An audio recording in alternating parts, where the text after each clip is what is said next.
हमने रंजीत के घर छापा मारा। वहां तलाश करते हुए उसने हमें फंसाया। इससे जुड़े सारे कागजात, वॉइस नोट्स, डॉलर्स सब कुछ बरामद किए। उस प्रूफ के आधार पर हमने रंजीत को अरेस्ट कर लिया। देशद्रोही करार करके रंजीत को 6 साल की सजा सुनाई गई। तिहाड़ जेल भेजा गया। बेइज्जती से उसकी बीवी शीला ने अपने बच्चे के साथ आत्महत्या कर ली। उसके बाद रंजीत की कोई खबर नहीं। जब जोसेफ उसके बारे में इन्वेस्टिगेट कर रहा था तब पता चला कि 3 महीने पहले जेल से रिहा होकर वो अंडरग्राउंड होकर ये सब काम कर रहा है। मैंने उसे ट्रेस करने की कोशिश की लेकिन पता नहीं चला। बस करो इस रंजीत की स्टोरी। जब देखो टेररिस्ट, बॉम्ब, डेथ, वायलेंस। कभी तो रोमांटिक मूड में आया करो। नॉट नाउ, अभी थोड़ा काम है। कादिर, चलो चलते हैं। कहाँ? कहीं लॉन्ग ड्राइव। ताजमहल जाकर तुम्हारे साथ एक वॉक करूंगी। कैंडल लाइट डिनर करूंगी। जनपद में शॉपिंग। एक दिन में ये सब नहीं हो पाएगा। 2 डेज की लीव लेकर कहीं चले क्या? ओके। नो 2 मिनट का ब्रेक लेता हूँ। लव करके चली जा। 2 मिनट दे रहे हो जैसे कोई नूडल तैयार करना है। तुम भी ना। जब देखो काम में बिजी रहते हो। बाय। तंजावुर जिले के हजारों किसान रैली निकालकर धरना दे रहे हैं। ये धरना क्यों दे रहे हैं? आइए उनसे ही पूछते हैं। ये धरना किस लिए है? पहले से ही हमारे जिले में माइनिंग करके ये निकाल रहे हैं, वो निकाल रहे हैं। कॉर्पोरेट कंपनी को हमारी जमीन देकर उस पर खुदाई करके हमारी मिट्टी, हमारी फसल सब कुछ बर्बाद कर दी। अब फिर से खोदना है बताकर ये महान कंपनी फिर से खुदाई शुरू कर रही है और उसके लिए हमें डरा कर हमारी जमीन को खरीदा जा रहा है। लेकिन आज हम लोग शांत नहीं बैठेंगे। कंपनी के लोगों का कहना है कि अपनी जमीन आपने मर्जी से दी है। क्या ये सच है? कुछ गांव में इन कीड़ों के कहर से बड़ी मात्रा में नुकसान हुआ है। उस नुकसान की वजह से कुछ लोगों ने अपनी जमीन बेचने का फैसला लिया है। उन सबको लेकर वो लोग रजिस्ट्री करवाने वाले हैं। देखो आ गया, वो देखो आ गया।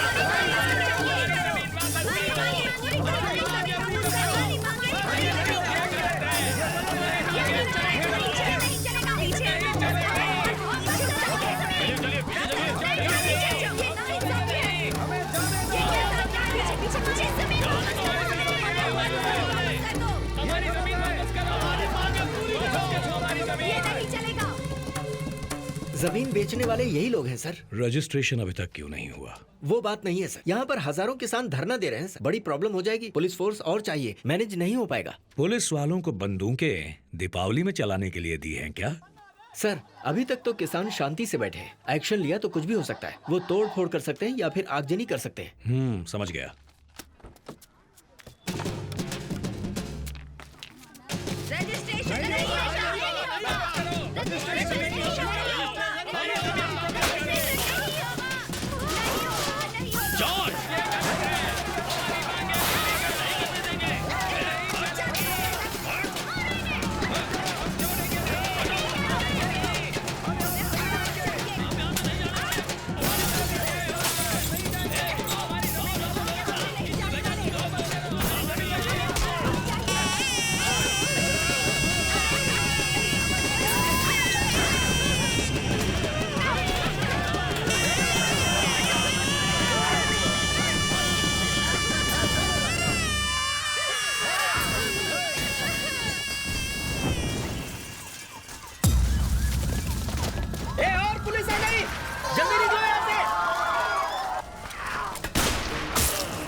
देखिए सर, पब्लिक ही पुलिस को मार रही है। पुलिस वैन चला रही है। तंजावुर जिले में माओवादी बढ़ते जा रहे हैं। बीज बोने वाले, नारियल छीलने वाले, प्राकृतिक खेती के नाम पर ऐसे लोग रह रहे हैं। वहां पर झगड़े बढ़ने की वजह यही लोग हैं सर। तुम टेंशन मत लो, सब मुझ पे छोड़ दो। आर्मी फोर्स को भेजकर इनको क्लीन करवा देते हैं। फिर कोई भी धरने का नाम नहीं लेगा। याद रखिए मेरी बात। 1 महीने के अंदर 6 दंगे हो चुके हैं। 16 पुलिस वाले मारे जा चुके हैं।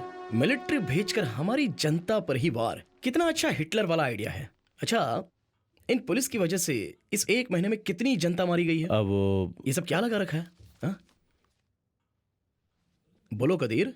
312 लोग मर चुके हैं। ओह गॉड, इतने सारे लोग। ऐसा क्यों हो रहा है? सर, थोड़ा ओपनली बात कर सकता हूँ? या जैसा सर ने कहा, बीज बोने वाला, नारियल छीलने वाला, प्राकृतिक खेती करने वाला भेष बनाकर नहीं घूमता, वही तो उसकी जिंदगी है। उसकी जमीन से होता अन्याय देखकर उसका खून खौलता है, तब वो धरने पर बैठता है। अगर धरना देना गलत है तो धरने की सिचुएशन पैदा करना भी गलत है। तो उसके लिए सरकारी चीजों को बर्बाद करना तुम्हें अच्छा लगता है? पब्लिक जो पुलिस को मार रही है वो सही है क्या? वो लोग पब्लिक नहीं है सर, पब्लिक की तरह दिखने वाले लोग हैं। बाकी चैनल पर दिखाए फुटेज को भी देखिए। पुलिस कैसे लोगों का सिर फोड़ रही है, कैसे जानवरों की तरह लोगों पर बेझिझक गोलियां चला रहे हैं। ये सब तो यहाँ किसी फुटेज में नहीं है। यहाँ आपको और मुझे दिखाने के लिए एक अलग फुटेज एडिट किया गया है। हमारी पुलिस आग बुझाती भी है, लेकिन जरूरत पड़े तो आग लगा भी सकती है। हेलो, तुम एक गवर्नमेंट ऑफिसर हो, माओवादियों की तरह बातें क्यों कर रहे हो? Shut up. इन्हें बोलने की परमिशन मैंने दी है।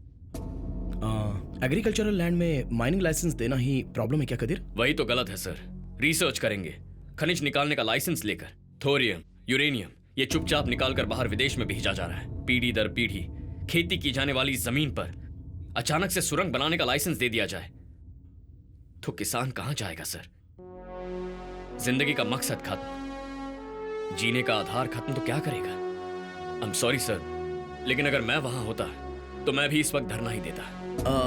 वहाँ की सो कॉल्ड लीगल माइंस को हम बंद क्यों नहीं कर सकते? 8 माइंस महान ग्रुप ऑफ कंपनीज महादेव की है। उनके पास excise, export, environmental, pollution control ऐसे सभी डिपार्टमेंट की परमिशन है, इसलिए चला है। वो कोर्ट भी जा सकते हैं। जाने दो, उसी कोर्ट में हम लोग भी जाएंगे, क्या होगा देख लेंगे। संतोष सर, आप एक काम कीजिए, महादेव ग्रुप ऑफ कंपनी के बारे में कल एक डिटेल्ड रिपोर्ट मुझे दो। ओके? Sure sir. अरे कुलदीप सर, भूख लग रही है यार, मेरा पिज्जा कहाँ है? सर सिर्फ 10 मिनट सर, एसपीजी ग्रुप तब चेक कर तो रहे हो हैं। गया, तब तक ठंडा होकर हलवा बन चुका होगा।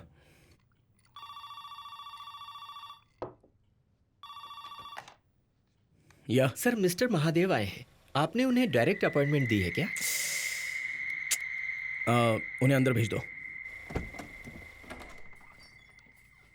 अंकल, सॉरी अंकल, आप आ रहे हैं, मैं तो भूल ही गया था, सॉरी।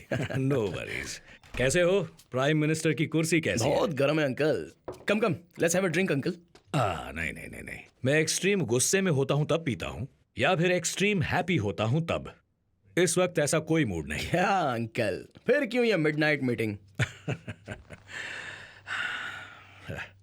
अभी तंजावुर जिले में माइंस बंद करने के बारे में तुमने डिस्कस किया है क्या? ये सच है? This is unbelievable uncle.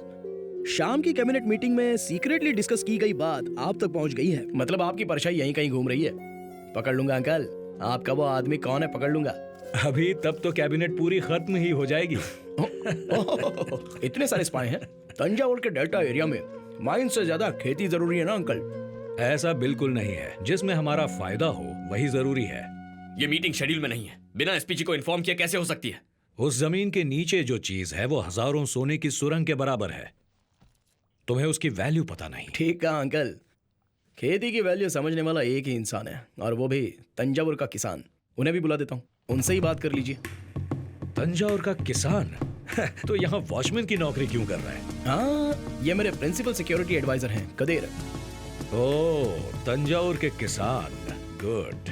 1 एकड़ जमीन की 50 साल बाद जो कीमत होगी, उससे भी ज्यादा मैं सिंगल पेमेंट में देने को तैयार हूँ। उसे लेने की बजाय दंगा करने वाला पागल ही होगा। वो पागल है या चालाक, लेकिन इतने पैसे देकर जमीन लेने वाला, वो तो पक्का पागल नहीं हो सकता। That is the point. Delta के खेत से पैदा होने वाले 1 क्विंटल अनाज की कीमत 2000 रुपए होगी, लेकिन उस जमीन के अंदर पैदा होने वाले थोरियम की कीमत विदेशी बाजारों में बहुत ज्यादा है।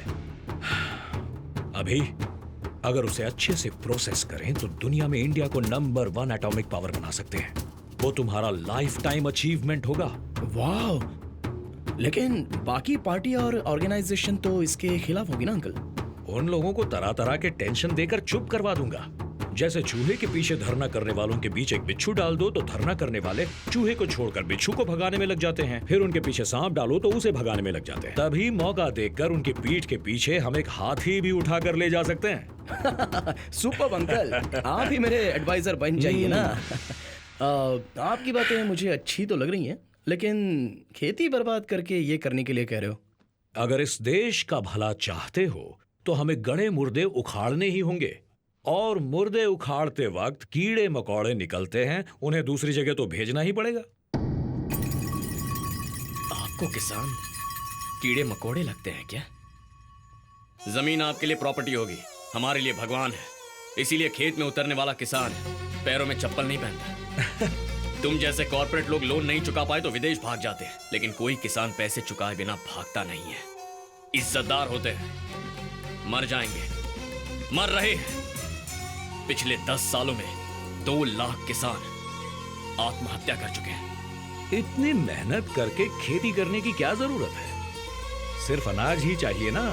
कर्नाटक से, उड़ीसा से, वियतनाम से, थाईलैंड से जहाज के जहाज मंगवा दूंगा। अभी इंडिया को सुपर पावर बना दूंगा और तुम्हें सुपर पीएम। किसान, अपने राज्य को उजाड़ बनाकर इंडिया को सुपर पावर बना दोगे? कम ऑन अभी। दुबई भी तो रेगिस्तान ही था, लेकिन अब क्या है? One of the richest places on the earth. किसी राज्य में संस्कार और खेती खत्म करने वाली ऐसी घटिया सोच को कोई गवर्नमेंट अप्रूव नहीं करेगी। हाँ। अभी let me tell you a story. Ethiopia में मेरी एक बहुत बड़ी कॉपर फैक्ट्री थी। 5 साल पहले वहां जब सरकार बदल गई, एनवायरमेंट इश्यू बताकर फैक्ट्री बंद करवा दी। Just $20 million. जस्ट $20 मिलियन खर्च किए। वहां के मिलिटेंट ग्रुप ने 3 हफ्ते में पार्टी गिरवा दी। उस पार्टी के लीडर को फांसी पर चढ़ा दिया गया। आज उसी देश में मेरी 14 कॉपर फैक्ट्रीज हैं। कदीर, अंकल क्या कहना चाहते हैं ये दिमाग में तो जा रहा है, पर समझ में नहीं आ रहा है। अगर आप इनकी माइंस बंद करेंगे तो ये आपकी पार्टी गिरा देंगे। अरे बाप रे, मुझे ये सब करने पर मजबूर मत करो। बात तो सही है अंकल। अगर मैंने आपकी माइंस क्लोज करवाई तो आपकी इज्जत जाएगी। हम लोग एक काम करते हैं, अगले महीने तंजावुर में एक ग्रैंड फंक्शन रखते हैं। उस फंक्शन में लोगों की भलाई के लिए आप अपनी माइंस को खुद क्लोज कर रहे हैं, आप खुद ही अनाउंस कर देना। मैं खुद माला पहनाकर बधाई दूंगा, इमेज भी बनी रहेगी। इलेक्शन में खड़े हुए तो एमपी भी बन जाओगे। मैं भला एमपी क्यों बनने लगा? तुम्हारी पार्टी के 60 एमपी मेरे पीछे हैं, लेकिन तुम इलेक्शन में क्यों खड़े नहीं हो रहे? मतलब बात नहीं सुनी तो पार्टी गिरा दोगे? मेरी बात मानोगे तो तुम्हारे लिए अच्छा होगा। अभी ये सर, सभी इलीगल माइंस बैन करने हैं, उसके सारे लीगल इश्यूज पर डिस्कस करना है। कल अटॉर्नी जनरल को आने के लिए कहो। अभी किसे अपने साथ रखना है और किसे अपने से दूर रखना है ये तुम अभी नहीं जानते, पर जान जाओगे। अरे बाप रे अंकल, अभी आप एक्सट्रीम गुस्से में हो। As you said, you need a shot now. Stop it. तुम चंद्रकांत वर्मा के बेटे हो, बस इतना ही। चंद्रकांत वर्मा नहीं हो, ये कभी मत भूलना। अभी तो ये भी इथियोपिया नहीं है, इंडिया है, ये जान लीजिए mister Mahadev. Boys, you are messing with the wrong guy. Uncle, this is wrong. अभी फिर कभी प्रोटोकॉल तोड़कर ऐसे पर्सनल सेलफोन से अपॉइंटमेंट्स मत देना। इट्स ओके कदर, कम लेट्स नो फन। अभी,